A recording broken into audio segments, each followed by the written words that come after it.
Voilà une pièce de théâtre un peu particulière. Elle raconte l'histoire d'un pays, la Centrafrique, et de ses habitants. La scène est jouée dans une école et les élèves sont des spectateurs équipés, comme s'ils avaient cours. Nous nous sommes intéressés à l'aspect sociologique, culturel et anthropologique. Et c'est de là qu'est partie l'idée de comment expliquer aux Centrafricains. On s'est rendu compte que beaucoup de jeunes Centrafricains ne connaissaient pas l'histoire du pays, n'avaient pas de repères identitaires et culturels. Et donc comment leur raconter cette histoire-là? C'est une caravane culturelle qui voyage entre les écoles de Bangui pour parler stigmatisation et discrimination entre chrétiens et musulmans. Car depuis la fin de la guerre, beaucoup d'enfants musulmans sont déscolarisés et ne sortent plus de leur quartier.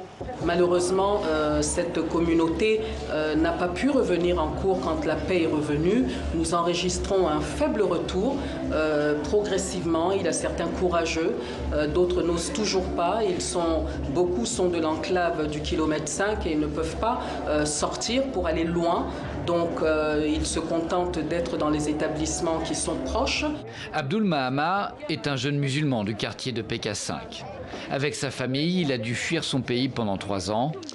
Depuis leur retour, il s'est inscrit en classe de 3e après s'être assuré que les conditions de sécurité le permettaient.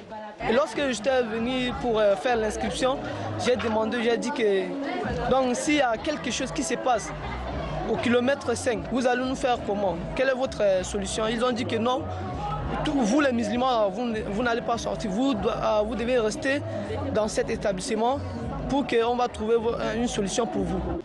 L'école offre une opportunité pour la jeunesse de sortir son pays de la crise en réapprenant à vivre ensemble.